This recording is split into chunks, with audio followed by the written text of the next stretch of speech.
Hola, ¿qué tal? Soy Samuel Chasek, médico cardiólogo. En este canal hemos platicado mucho sobre la importante correlación que existe entre el desarrollo de enfermedades cardiovasculares y la presencia de COVID. De hecho, se comparten muchos de los mecanismos de acción. En este canal, durante el transcurso del tiempo, he tratado de llevarles lo más actual que hay en cuanto al conocimiento en esta área, dándoles inclusive algunos tips que vienen desde las bases de la medicina. Por ejemplo, en el video anterior platicábamos sobre algunos de los efectos adversos de las vacunas. Muchos de estos erróneamente se han atribuido a la vacuna como tal, algo que veíamos en el video previo, que les sugiero echarle un ojo. Hablábamos mucho sobre cómo una mala técnica de vacunación pudiera ser la causante o la responsable de muchos de los efectos adversos que se presentan. Sin embargo, tomando el tema de este video, que me resulta de sumo interés, vamos a platicar sobre un estudio que denota las complicaciones cardiovasculares que se presentan en aquellos pacientes que tuvieron COVID hasta un lapso después de 12 meses posterior al contagio. El estudio médico que les presento a continuación, publicado en la revista Nature, tiene un planteamiento muy interesante. ¿Por qué? Porque la gran mayoría de estudios que se han hecho a este respecto hablan de las complicaciones cardiovasculares que se presentan en un grupo selecto de pacientes y a lapsos muy cortos, a lapsos de a lo mejor a 30 días. En el estudio que les presento a continuación, en el Departamento de Veteranos de Estados Unidos, lo que se hizo fue tomar a todos aquellos pacientes que desarrollaron COVID y los compararon contra la base de datos que ellos tienen en su sistema.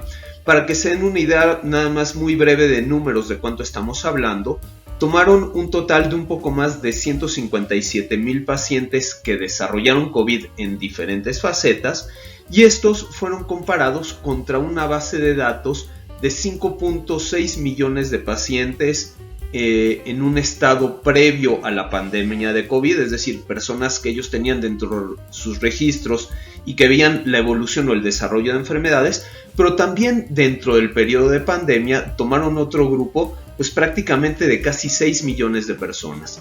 Y las conclusiones a las que llegaron son conclusiones muy interesantes que las veremos en las diapositivas a continuación. El gráfico que les muestro a continuación de manera muy didáctica resume lo que son las conclusiones del estudio. Si ustedes ven en la columna que tenemos del lado izquierdo de su pantalla, tenemos enumeradas diferentes enfermedades y el patrón habitual de presentación, tomando como controles estos grupos, es decir, tanto antes de la pandemia o este grupo de personas que desarrollaron enfermedad en la pandemia, pero sin haber adquirido COVID. Y lo que estamos viendo es el cambio porcentual que se presentó en aquellos pacientes que desarrollaron COVID. Como ustedes pueden ver en la columna que está señalada del lado derecho, justamente estamos viendo que continúa esta línea morada, pero después de esta línea morada se abre una pequeña línea y esa pequeña línea lo que nos está mostrando es el exceso de casos que se presentaron justamente de estas enfermedades, pero en los pacientes que tuvieron COVID. Si hubiera algún paciente COVID que hubiera tenido un menor, o más bien un grupo de pacientes que hubieran tenido un menor número de complicaciones, quizás este marcador, en lugar de verlo desplazado hacia la derecha de la pantalla, lo veríamos un poco a la izquierda. Pero lo que podemos ver en términos generales es que prácticamente en todas las enfermedades o afectaciones cardiovasculares, los pacientes o las personas que desarrollaron COVID, la tendencia que tuvieron fue a presentar un mayor índice de complicaciones cardiovasculares en un lapso no únicamente agudo, sino inclusive a los 12 meses o al año después de que se presentara el contagio. Vayamos de esta forma entonces a lo que sería el análisis por grupo. Por ejemplo, de esta tabla que les presenté en lo que tiene que ver con arritmias, hablamos mucho de lo que es la fibrilación auricular, de lo que es la taquicardia sinusal y diferentes grupos de arritmias. Estas finalmente son complicaciones que lo que hacen es disminuir en el paciente su capacidad funcional, es decir, condiciona que el corazón tenga latidos irregulares. Con estos latidos irregulares, la cantidad de sangre que llega a los diferentes tejidos no es lo adecuada, se ve comprometida lo que nosotros médicamente llamamos la perfusión, es decir, la capacidad de estos órganos por poder captar el oxígeno y se presentan pues diferentes secuelas cardiovasculares al respecto. Esto es lo que nosotros vemos y hacemos todos los días en el consultorio de cardiología, identificar justamente estos trastornos y tratarlos para evitar que evolucionen hacia situaciones de mayor riesgo. Si ustedes ven en el gráfico que les estoy presentando abajo, lo que hace es desglosar la primera tabla. Y los desglosa de una manera muy importante porque dice, ok, de los pacientes que tuvieron esta complicación cardiovascular, ¿cuántos de ellos fueron los que estuvieron graves, los que estuvieron internados en terapia intensiva? Esto lo estamos viendo en la parte más inferior del gráfico. Se está hablando de aquellos quienes estuvieron hospitalizados y en la parte de arriba simplemente aquellos que tuvieron la enfermedad pero no desarrollaron mayores adversidades. Si ustedes ven en este último grupo, en quienes tuvieron COVID pero no desarrollaron mayores adversidades, se incrementó de manera discreta la presencia de complicaciones cardíacas a largo plazo. Es decir, aunque este grupo pareciera el menos vulnerable, pues la verdad es que no se salvaron y sí se vio que la presentación de enfermedad o complicación cardiovascular fue un poco más que lo esperado. En quienes sí vimos un desarrollo muy importante de complicaciones cardiovasculares fue en quienes tuvieron un COVID grave. Y esto lo vemos en aquellos que estuvieron internados o bien en aquellos que estuvieron en terapia intensiva. En el gráfico previo hablábamos básicamente sobre arritmias. En este gráfico, por ejemplo, vamos a hablar sobre el infarto, sobre la presencia de angina, es decir, todas aquellas situaciones que hacen que el corazón tenga un flujo o un riego deficiente y que lo expone en riesgo a desarrollar un infarto. Recordemos que un infarto es cuando falta el riego sanguíneo a cierta zona del corazón. Esta zona empieza a desarrollar toda una serie de cambios y si finalmente esta falta de flujo sanguíneo es grave o es crítica, pues esas células se tienden a perder, es decir, ese pedacito de corazón tiende a morir. Entonces, de igual manera, como les enseñaba en la diapositiva previa, vean cómo las enfermedades que tienen un contexto isquémico, es decir, que pueden llevar a una disminución del riego sanguíneo, pues también se ven favorecidas, sobre todo por el desarrollo de COVID.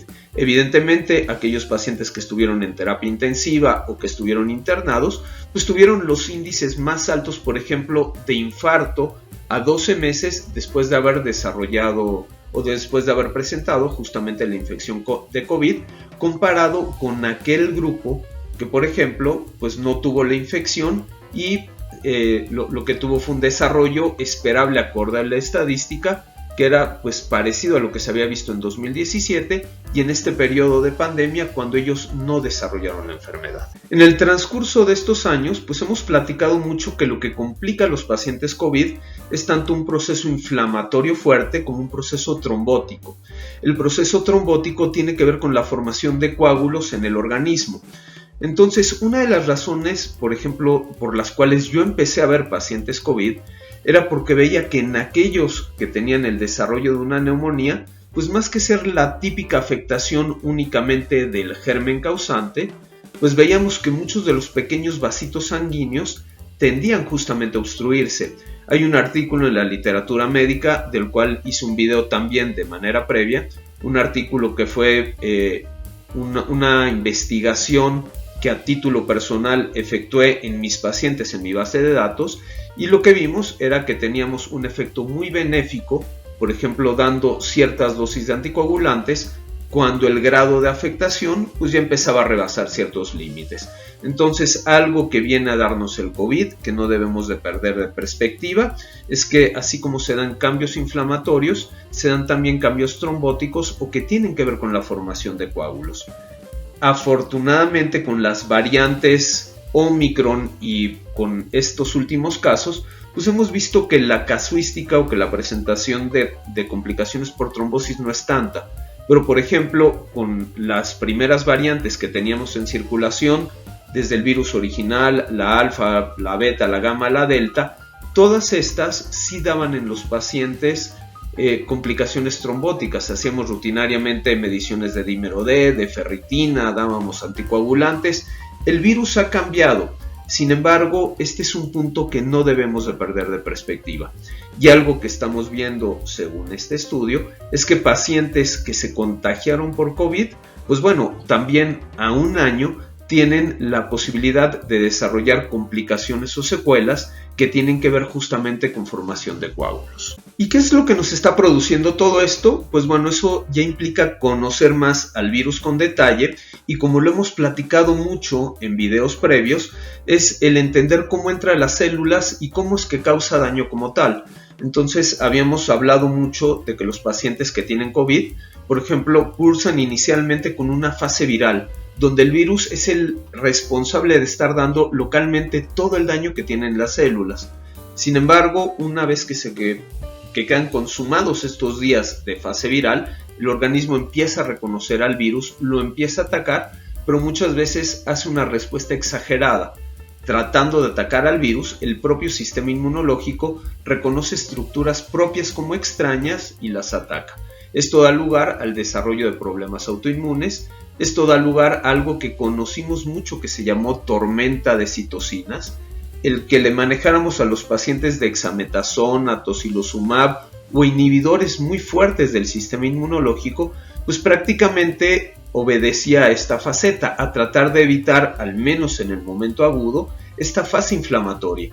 Sin embargo, algo que seguimos viendo en los pacientes y que este estudio nos está marcando es que aunque la infección haya sido hace un año, muchos pacientes pues están teniendo secuelas o están desarrollando nuevas complicaciones a un año de haber adquirido la infección.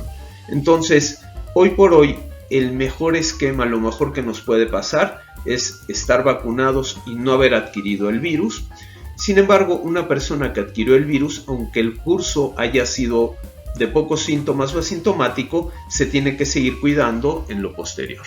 Y tocando este punto de las vacunas, fíjense bien, estos investigadores hicieron dentro de su investigación un paréntesis y dijeron, bueno, mucho de lo que estamos viendo también como complicaciones tardías, pues son cuadros de miocarditis o pericarditis. La miocarditis, ¿qué es? Es simplemente la inflamación del corazón. Hemos platicado mucho en estos videos de que algo que tiene el virus del COVID es una afinidad muy importante a adherirse a los tejidos musculares. De hecho, gran parte de los pacientes cuando pasan por COVID, la molestia que refieren es una fatiga que de repente tarda hasta meses en quitarse. Si nosotros recordamos que el corazón es también una estructura muscular, pues bueno, lo que tenemos es una afinidad del virus también hacia el corazón.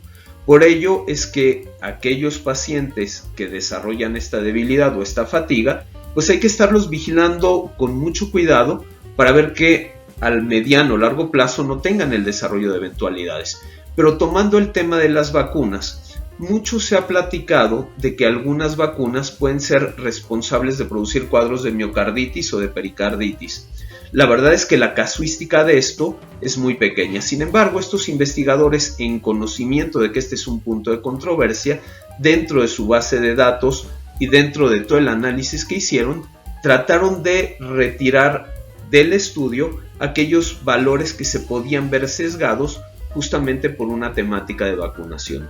Sí vemos que es como tal en el estudio, ya en el análisis más meticuloso, que lo que a largo plazo les daba a los pacientes un mayor índice de miocarditis o de pericarditis es la inflamación de la bolsa que envuelve al corazón, pues lleva más relación propiamente con el haber adquirido la infección viral y no propiamente con la vacuna. Estos datos están en el estudio, les dejo la referencia. Si gustan revisarlo con mayor detalle, pues este es un artículo que está público en la web y es parte de la literatura médica seria. Pues ¿para qué nos sirve toda esta información? Pues básicamente para prevenirnos.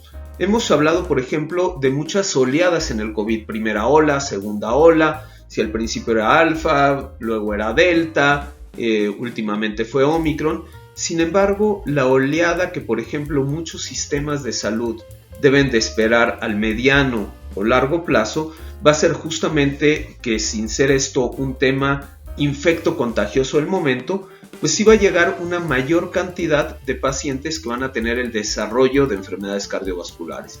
Los sistemas de salud, los sistemas sanitarios deben de estar listos, deben de estar preparados para esta faceta. Los profesionales de la salud relacionados al área de la cardiología como un servidor, pues estos datos ya los conocemos. Es sumamente importante que todo médico, sobre todo que todo cardiólogo, esté bien familiarizado con esta temática del COVID. No es única y exclusivamente materia del infectólogo o materia del neumólogo. Estamos viendo que conocer con todo lujo de detalles este tipo de procesos, este tipo de infecciones, pues nos pueden adelantar qué es lo que vamos a estar viendo en lo cardiovascular, y ello es el mejor instrumento que podemos tomar justamente para dar precauciones de manera temprana, o para que los tratamientos que les demos a los pacientes pues tengan una coherencia y verdaderamente sean efectivos. Pues con información de este tipo y con estudios serios tenemos cada vez una base más objetiva para decir esto del COVID aún no se acaba. Quizás ya no va a ser el problema infectocontagioso o el problema de transmisión, pero lo que vamos a ver ahora, al menos en mi área de especialidad y en la investigación que les acabo de mostrar, pues tiene que ver con el desarrollo de enfermedades cardiológicas al corto y mediano plazo. Así seguramente podrá verse reflejado en otras especialidades. Entonces cuidémonos, no bajemos la guardia. Si te gustó el video, por favor dale like. Si quieres dejarme un comentario, trato de contestarlos. De repente son muchos los comentarios que llegan de los diferentes videos, pero por favor déjamelo. Inclusive suscríbete al canal para que te puedan llegar alertas y notificaciones, y estamos en contacto. Hasta la próxima.